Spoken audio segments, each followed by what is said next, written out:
Olá, meus irmãos, pais, é uma grande alegria estar mais uma vez aqui para que juntos possamos fazer considerações a respeito de mais uma lição, desta feita encerrando esse trimestre de maneira poderosa e profundamente consoladora com a lição 13, Renovação da Esperança. Vamos refletir sobre como a ressurreição de Jesus Cristo transforma dor em alegria, medo em fé e morte em esperança. A ressurreição não foi apenas um evento histórico. Ela é o coração pulsante da nossa fé e o fundamento da nossa esperança eterna.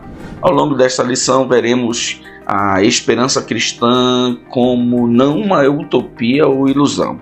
Ela é viva, firme e baseada em um túmulo vazio. Como disse o apóstolo Pedro, bendito seja o Deus e Pai de nosso Senhor Jesus Cristo, que, segundo a sua grande misericórdia, nos gerou de novo para uma viva esperança pela ressurreição de Jesus Cristo dentre os mortos. Então, já prepara sua Bíblia, seu caderno, seu coração, que a aula de hoje vai fortalecer a sua fé, renovar o seu ânimo espiritual. E não se esqueça, inscreva-se no canal, deixe seu like, compartilhe esse vídeo com sua igreja e comente aqui embaixo o que Deus falou com você nessa lição. Dito isso, vamos logo à nossa introdução, porque nela nós temos a oportunidade de considerar, em primeiro lugar, a esperança com a perspectiva de ser a síntese, o resumo da fé, a essência da fé cristã, e também vamos observar a esperança, em segundo lugar, como um chamado atual. É necessário, de tempos em tempos, e lógico, neste tempo, renovar a esperança. E em se tratando da esperança como síntese da fé cristã, nós somos apresentados à essência da mensagem da fé cristã. Afinal de contas, a fé cristã não é silenciosa, ela é comunicativa, essencialmente proclamadora. E a mensagem da fé cristã é uma mensagem de esperança. O próprio nome da mensagem, por assim dizer, demonstra isto. É o Evangelho, a boa nova, uma boa notícia. Então, nesse ambiente trágico do ser humano, a fé cristã expressa sua mensagem, e a mensagem da fé é uma mensagem de esperança. A maior tragédia do mundo não é a maldade, mas um povo que perdeu a esperança. O Evangelho existe para restaurá-la. Além de considerarmos a essência da mensagem da fé cristã como sendo a esperança, nós consideramos o fato também de que essa fé, ela possui uma esperança como síntese, como resumo, mas não é uma esperança como que vaga, vazia, desprovida de garantia. Muito pelo contrário, nós podemos falar muito bem que a fé tem a esperança e ambas são fundamentadas na garantia, são firmemente estabelecidas na garantia da ressurreição. Sem a ressurreição, a cruz teria sido apenas uma tragédia. Com ela, a cruz se torna um instrumento da vitória. A esperança cristã repousa sobre esse evento único e sobrenatural. E, em segundo lugar, nós consideramos exatamente o fato de que é necessário sermos renovados na esperança, é necessário sempre sermos, por assim dizer, avivados na nossa esperança. A lição não apenas reafirma uma verdade do passado, mas convida cada cristão a renovar a esperança hoje. A fé na ressurreição lança fora o medo e convida à proclamação viva e confiante do Evangelho.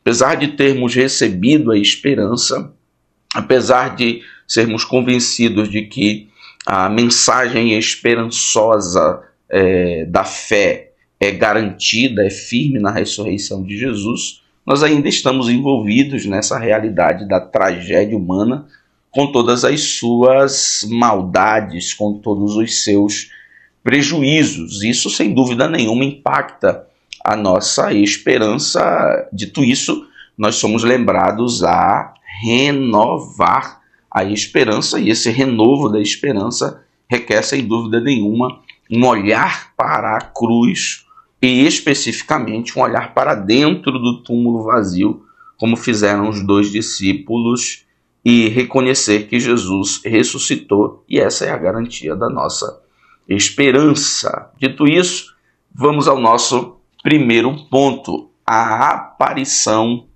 de Jesus Cristo. E aqui, nesse ponto, nós veremos informações referentes, em primeiro lugar, à paz, referente, lógico, ao cumprimento de Jesus. Paz seja convosco. Nós veremos informações referentes aos registros das aparições de Jesus ressurreto, o que acaba por ser uma espécie de testemunho firme que fundamenta todas as promessas que tem como garantia a ressurreição de Jesus.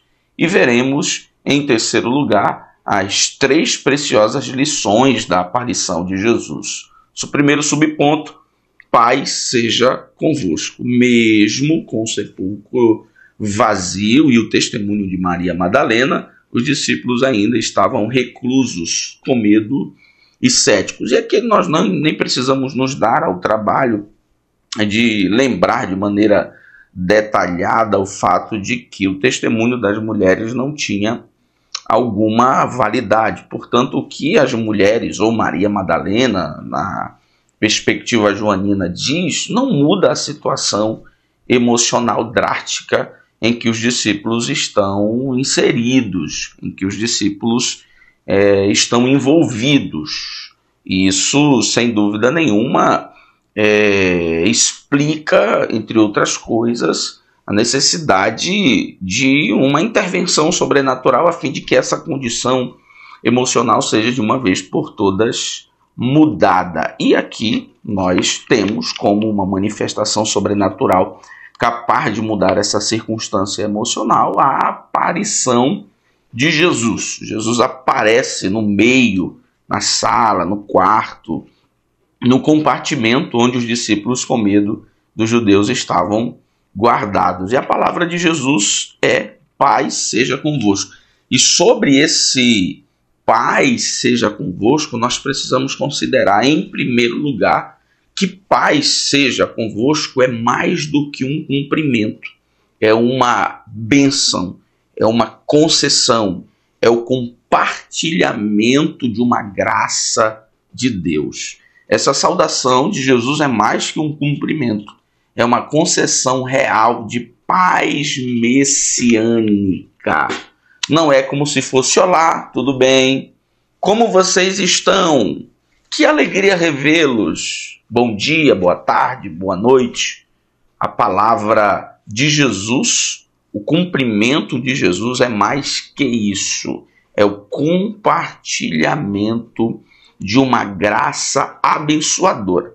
Tão abençoadora que é capaz de mudar a disposição espiritual e emocional dos discípulos. E isso vai levá-los até Jerusalém, até que eles sejam revestidos de uma igreja forte, pujante, alegre, ousada, apareça pregando a palavra de Deus. Aqui, além de nós considerarmos o cumprimento para além disso, como se fosse uma graça, uma bênção de Deus, há quem reconheça 3 perspectivas desta paz, essa bênção que Jesus compartilha com os discípulos. Afinal de contas, Jesus fala por 3 vezes: paz seja convosco, paz seja convosco e paz seja convosco.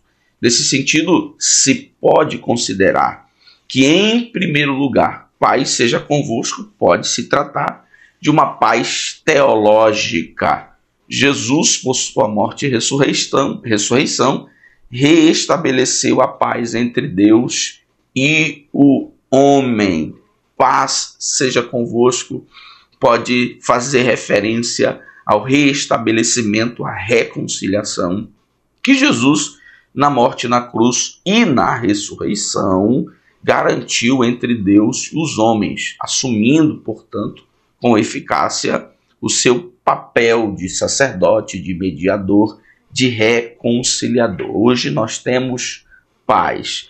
A paz que Jesus dá aos discípulos, com a qual ele cumprimenta os discípulos, pode muito bem ser reconhecida no âmbito missional, evangelístico. É a paz necessária para que os discípulos saiam de onde eles estão e façam a obra de Deus, saiam livres do medo, livres das perturbações emocionais, agora com paz para pregar o evangelho, mas também pode fazer menção à paz espiritual, a paz necessária para que se tenha tranquilidade em meio às tribulações pelas quais a igreja vai passar.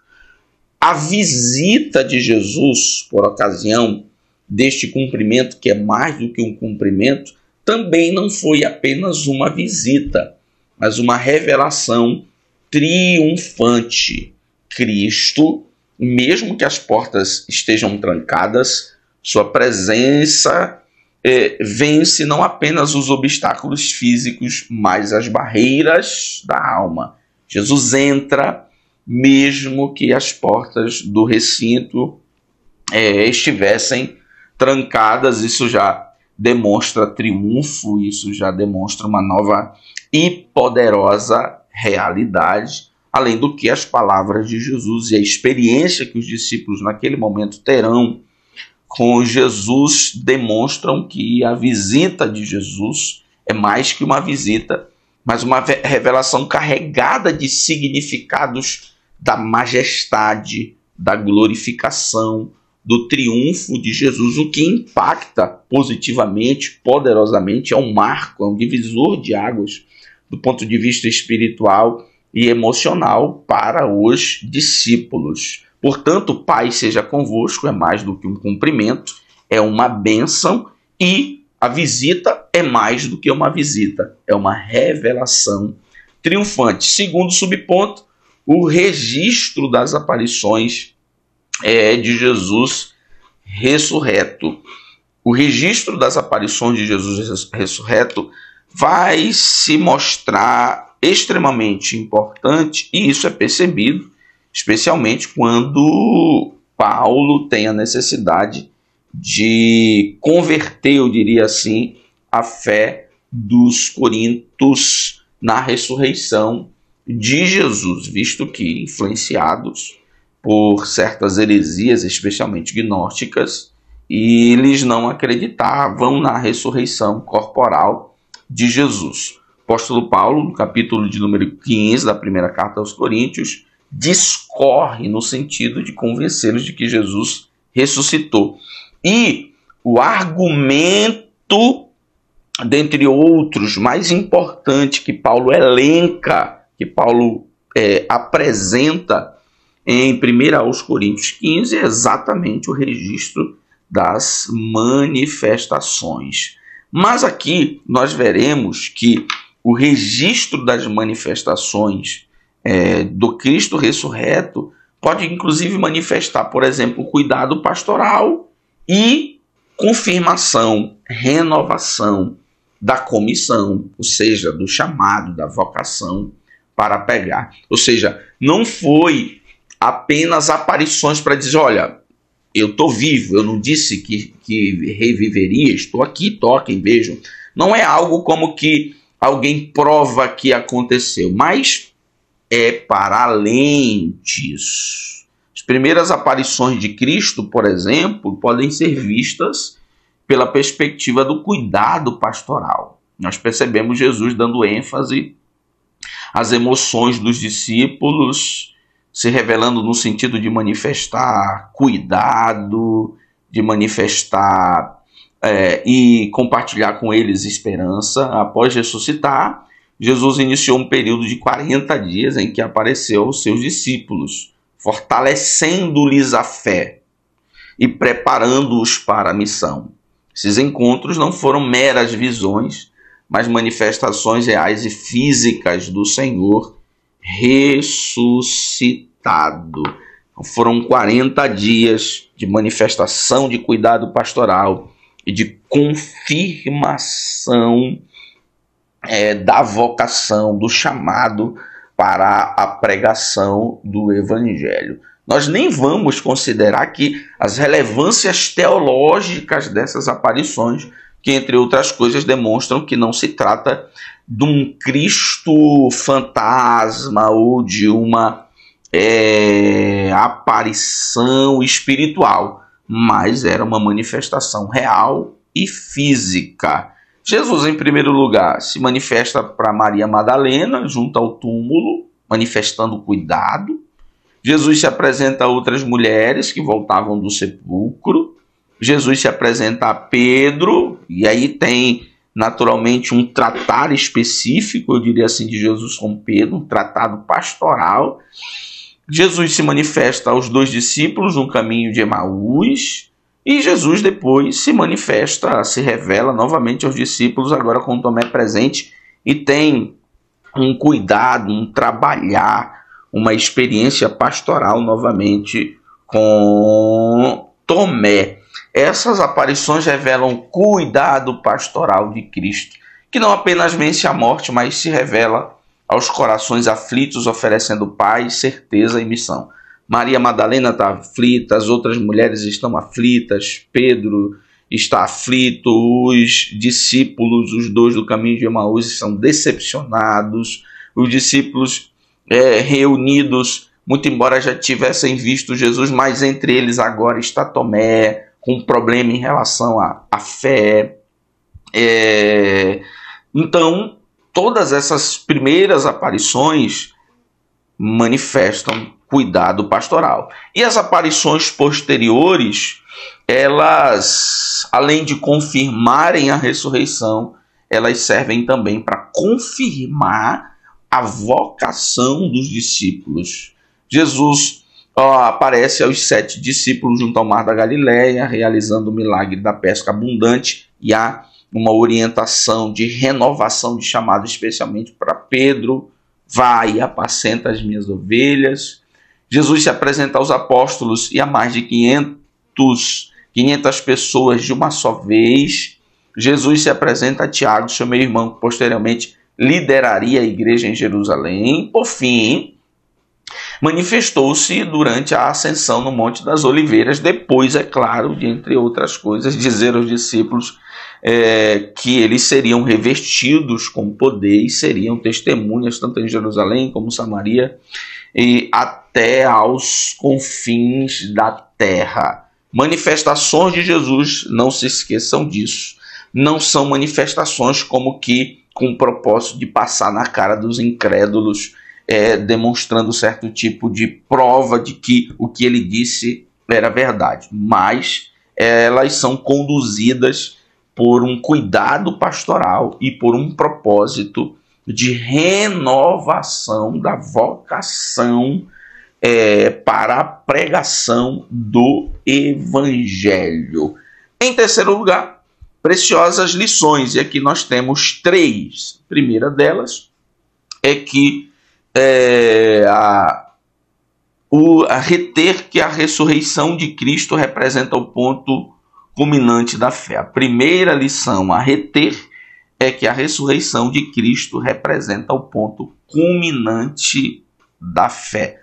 A fé cristã tem um coração, tem um fundamento, tem uma essência. A fé cristã é essencialmente estabelecida na ressurreição de Jesus.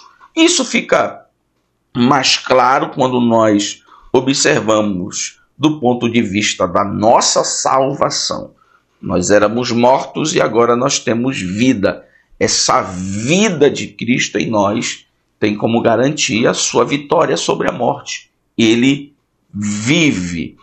E a ideia da fé tendo como garantia a ressurreição, aponta também para um âmbito escatológico, do futuro, do acontecimento das últimas coisas.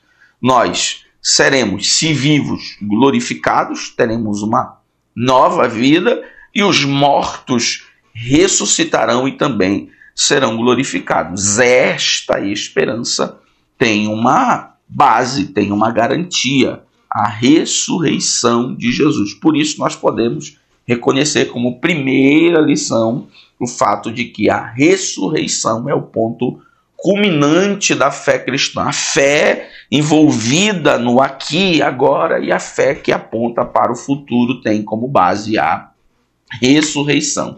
A segunda lição revela que a ressurreição é um fato inquestionável que fortalece a certeza e a alegria de saber que ele está vivo.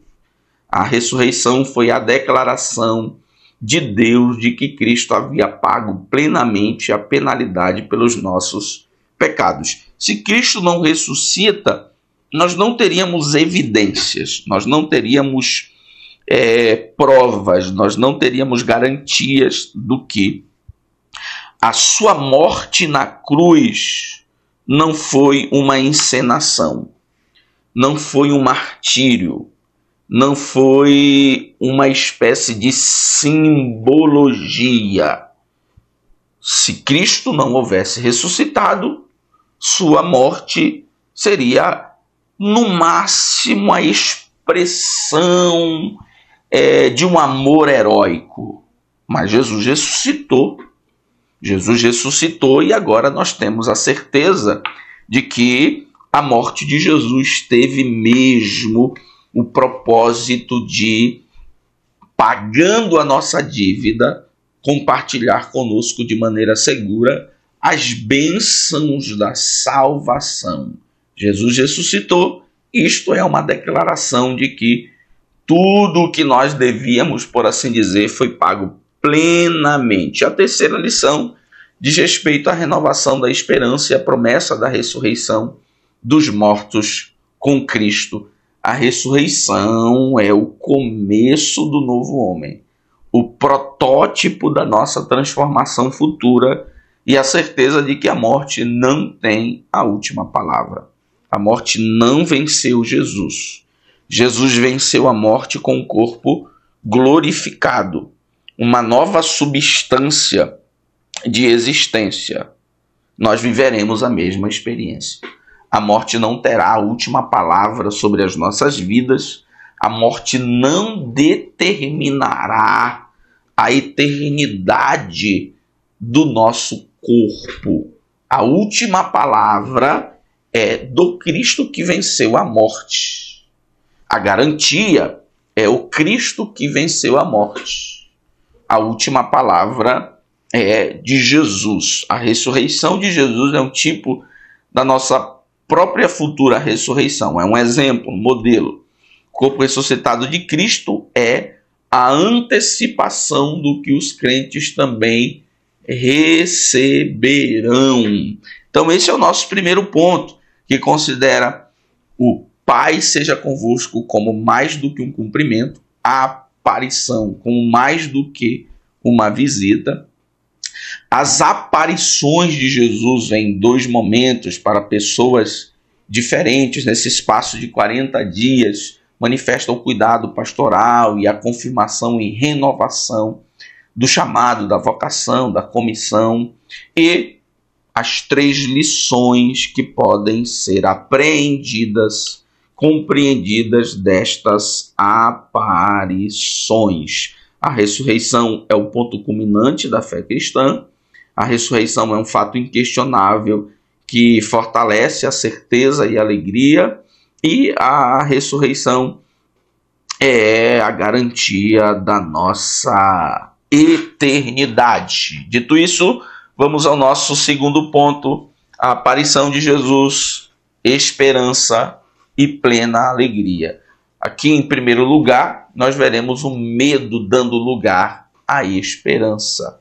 E aqui é possível considerar a crucificação e o impacto emocional nos discípulos. Quando nós fazemos isso, nós somos apresentados ao poder da ressurreição.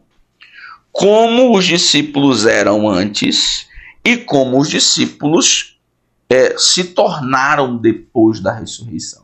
A ressurreição, portanto, se apresenta, senhoras e senhores, como um ponto fundamental que determina a realidade emocional dos discípulos. Antes, derrotados, impactados negativamente, depois da aparição, renovados. A tristeza dos discípulos é compreensível diante da brutalidade da morte de Jesus. Você não tem a autoridade, o direito de acusar os discípulos. Se você estivesse lá, você certamente estaria na mesma condição ou em piores condições emocionais que eles. Mas revela também a fragilidade da fé ainda não iluminada pela ressurreição. Junte-se a isso a incompreensão da promessa. Os discípulos não compreenderam a Escritura, não compreenderam as palavras de Jesus que havia dito que ressuscitaria. Isso manifesta como as nossas fragilidades reinam, triunfam, conduzem a nossa vida antes que sejamos impactados pela certeza da ressurreição. Então, nós somos aqui apresentados ao poder do impacto da ressurreição. Antes da ressurreição, derrotados; depois da ressurreição, vitoriosos, triunfantes, animados. O Cristo ressurreto traz esperança renovada. A ressurreição de Jesus é a ponte entre a cruz e o Pentecostes. É o fundamento que transformou discípulos vacilantes em testemunhas corajosas. Então, querido aluno, querido professor, considere nesse primeiro subponto do segundo ponto o fato de que a aparição do Cristo ressurreto é um ponto determinante que nos divide, que nos separa da tristeza, do sentimento de incompreensão da promessa, da obscuridade, das trevas da esperança. O Cristo ressurreto nos conduz para o Pentecostes, nos conduz para um comportamento de fé e nos prepara para o revestimento de poder. Segundo subponto, a tristeza deu lugar à alegria. Nós poderíamos muito bem dizer que a alegria ressuscitou com Cristo. Mesmo diante do medo e da dúvida, a simples visão do Mestre ressuscitado restaurou o ânimo dos discípulos. A alegria que nasce naquele momento não era passageira, mas é espiritual e profunda, pois brotava da certeza da vitória sobre a morte.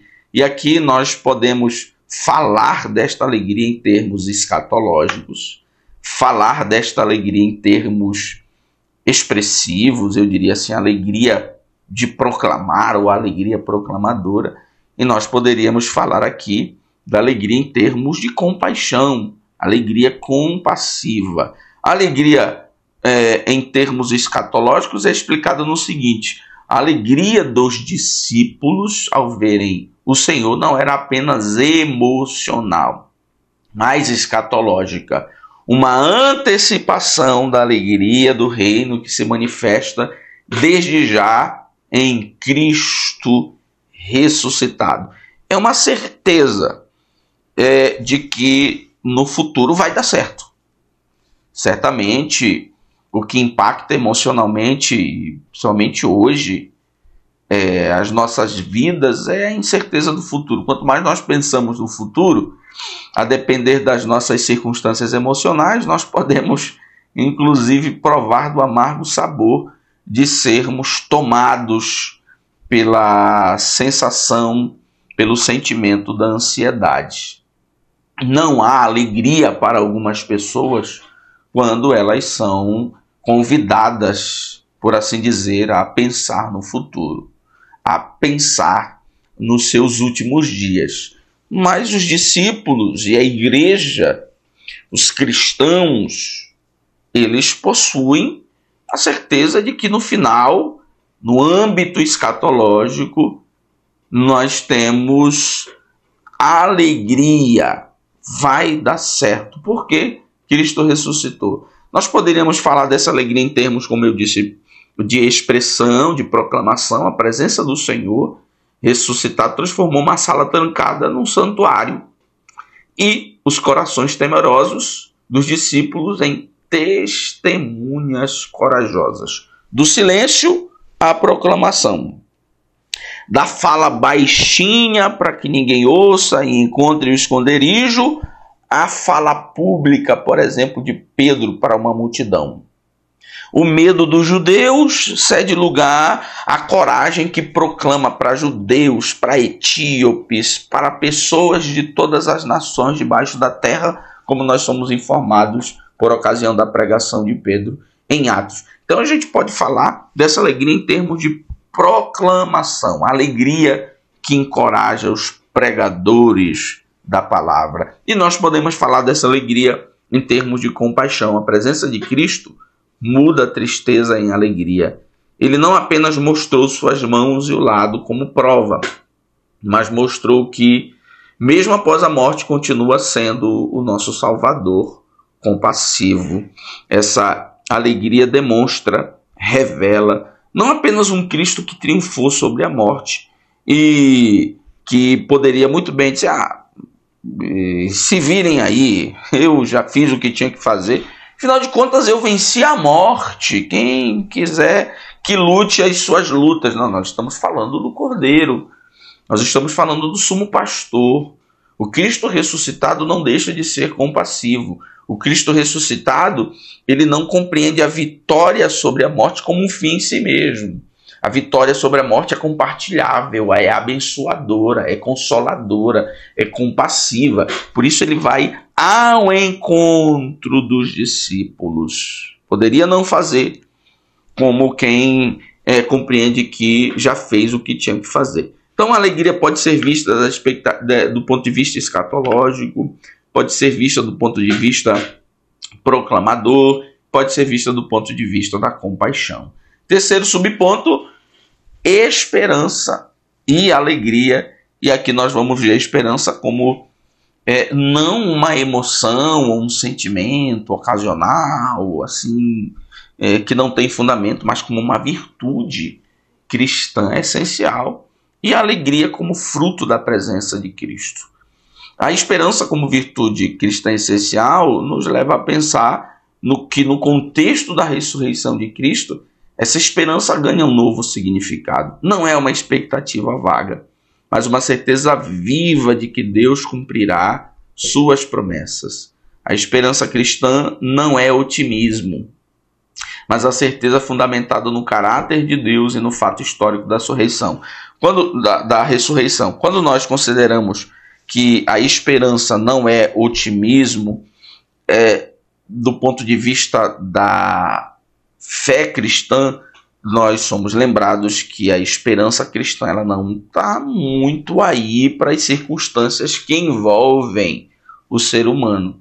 Nós consideramos que a fé cristã ela não tem essa dependência, ela não é condicionada às realidades humanas que, ao passar dos dias, vão se mostrando piores possíveis. A esperança cristã ela está baseada no caráter de Deus, ou seja, na justiça, na verdade, na fidelidade de Deus, que compreende o fato de que as promessas que ele fez se cumprirão, e está baseada nessa garantia firme que é da ressurreição. Portanto, é uma virtude que não pode ser comparada à emoção, que não pode ser comparada ao otimismo, que não pode ser comparada a uma sensação vaga. Ela é firme, fundamentada no caráter fiel de Deus e no fato histórico, no fato poderoso da ressurreição de Jesus. E a alegria também precisa ser vista no âmbito cristão, não como uma sensação vaga, passageira, mas como algo permanente, inclusive apresentado como fruto da presença de Cristo. A alegria é o segundo elemento listado por Paulo entre os frutos do Espírito. Ao contrário do prazer mundano ou da euforia passageira, a alegria cristã tem raízes espirituais profundas, brotando da obra regeneradora do Espírito Santo no coração do crente. trata-se de uma alegria que resiste às tribulações. Então, a alegria é fruto do Espírito. Ela é apresentada, eu diria assim, como uma virtude do fruto do Espírito. Portanto, não pode ser comparada ao que nós costumamos chamar de alegria, que é vago, que é de difícil conceituação e que muito embora seja assim, todo mundo reconheça que é algo passageiro. A alegria na perspectiva cristã é algo que inclusive é resultado da ação do Espírito Santo. Portanto, ela não tem raízes no que acontece ou deixa de acontecer nas nossas condições humanas, mas ela é uma obra de Deus. Esperança é virtude permanente, incondicional, e a alegria é fruto do Espírito, é uma obra do Espírito. Terceiro ponto, a aparição de Jesus. Convicção fortalecida. E aqui nós temos, em primeiro lugar, as dúvidas dissipadas, o fortalecimento da fé e o fortalecimento da esperança. Primeiro subponto, dúvidas dissipadas. E aqui é preciso que nós sejamos honestos, no sentido de reconhecer que as dúvidas fazem parte da realidade humana. O destaque da figura de Tomé expressa algo muito comum entre os discípulos: a dúvida diante do impossível. Quando os outros afirmaram que viram o Senhor ressuscitado, ele não acreditou. Ele disse que precisava ver. O que se tem como reflexão disso? É o seguinte: a dúvida de Tomé não era sinal de rebeldia, mas de profunda necessidade de convicção espiritual. Segundo o teólogo Warren Wiersbe, Tomé queria crer, mas precisava de evidências que tocassem não apenas a sua mente, mas também o seu coração. O encontro de Jesus com Tomé demonstra, entre outras coisas, o seguinte: Deus não rejeita corações sinceros que buscam respostas. Tomé se comporta e manifesta para a gente uma disposição de fé, uma disposição espiritual que não pode ser interpretada como alguém indisposto a crer, mas alguém que quer crer mesmo, alguém que tem a disposição de crer e está buscando caminhos para essa fé. Apesar da dúvida, que faz parte da nossa realidade, não é possível observar uma rejeição de Cristo. Na verdade, Cristo se manifesta com um cuidado capaz de mudar a condição de fé do Tomé. E também nós somos aqui apresentados à fé fortalecida pelo Cristo ressurreto. Quando Jesus apareceu novamente, Tomé estava presente. Cristo convida-o a tocar suas feridas. Diante da evidência viva da ressurreição, Tomé declara: Senhor meu e Deus meu. O reconhecimento de Tomé é uma das mais fortes confissões cristológicas do Novo Testamento. Inclusive, em uma destas lições deste trimestre, nós apresentamos o fato de que nós somos ensinados por Tomé a conduzir nossas dúvidas a Cristo, reconhecendo que Cristo é poderoso para desfazê-las. Nossas fraquezas devem ser conduzidas a Cristo, nossas inconstâncias, nossas dificuldades, nossas dúvidas devem ser conduzidas a Cristo, porque aqui nós temos o exemplo de que Cristo, o vitorioso, o triunfante, não é alguém que despreza as nossas dúvidas, mas conduz-nos para o reconhecimento. E um reconhecimento do nível de Tomé, que acaba por ser, segundo alguns comentaristas, um fechamento poderoso do Evangelho de João, que começa reconhecendo a divindade de Cristo e termina reconhecendo a divindade de Cristo, por um personagem que inicialmente não tinha tanta fé assim.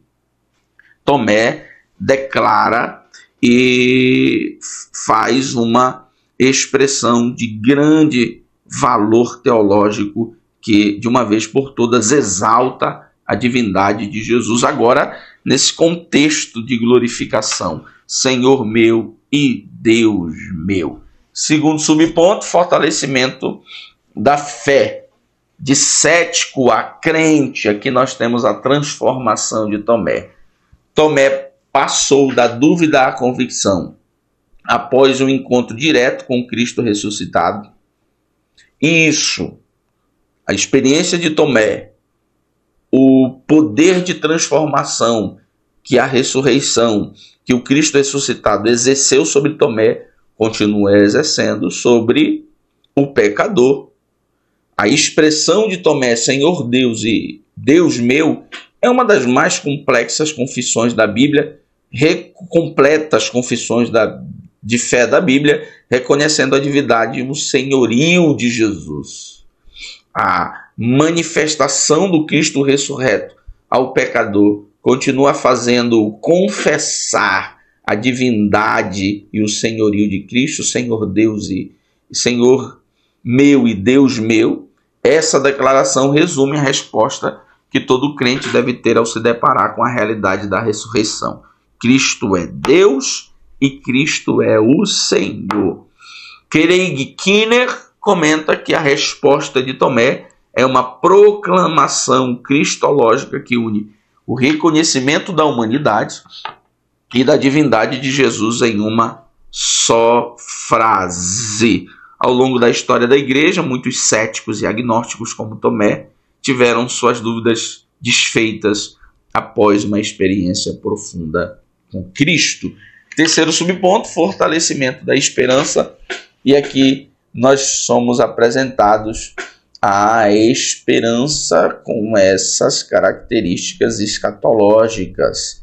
Essa esperança com olhar para o futuro e, sem dúvida alguma, sem reconhecer que o destino não será determinado pela morte. A última palavra não será da morte, mas o nosso destino já está garantido, o destino de vida eterna na ressurreição de Jesus. Então nós podemos falar de uma esperança escatológica. A ressurreição de Jesus não apenas gerou alegria e convicção nos discípulos, mas também ampliou a esperança quanto ao futuro eterno dos crentes. Se alguém quiser saber como será depois da glorificação, é só olhar para Jesus ressuscitado.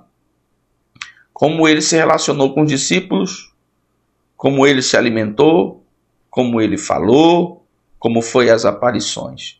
As pessoas costumam me perguntar: pastor, eu vou conhecer as pessoas na eternidade? Vai, é só olhar para Jesus. Pastor, como é que eu vou ser na eternidade? Do jeito de Jesus ressuscitado. Então, Jesus, sua ressurreição, suas aparições, é a síntese, a essência, inclusive didática, proclamadora da esperança escatológica. E é nesse sentido que Jesus, pela linguagem paulina, é apresentado como as primícias do que dormem. O apóstolo Paulo, no sentido de apresentar Jesus como a garantia dessa esperança escatológica, ele utiliza uma linguagem judaica, agrícola, que apresenta Jesus como a garantia da ressurreição de todos os mortos que morreram nele. A glorificação de Jesus serve como modelo e garantia da futura glorificação dos crentes. A imagem das primícias remete à festa judaica, onde os primeiros frutos da colheita eram oferecidos a Deus como garantia de uma colheita futura. Assim, a ressurreição de Cristo antecipa a ressurreição dos justos nos fins dos tempos. A ressurreição de Cristo é o princípio de uma nova criação. Aquilo que Deus começou em Cristo, ele continuará até a plena consumação. Então é com essa esperança escatológica garantida, perspectiva de que Cristo é essa primeira colheita, esse primeiro feixe, que é a garantia de uma colheita maior, é que nós temos o fortalecimento da esperança, o fortalecimento da fé, e é com base na ressurreição de Jesus, especialmente no testemunho das suas aparições, que nós somos apresentados ao poder da ressurreição, de dissipar, de desfazer dúvidas e fazer com que o homem, ainda hoje como Tomé, diga: Senhor meu e Deus meu. Foi um prazer enorme ter estado com você nesse trimestre. Terminamos aqui mais um trimestre, o segundo de 2025, prontos para darmos continuidade e continuarmos juntos no próximo trimestre. Deus abençoe você, em nome de Jesus.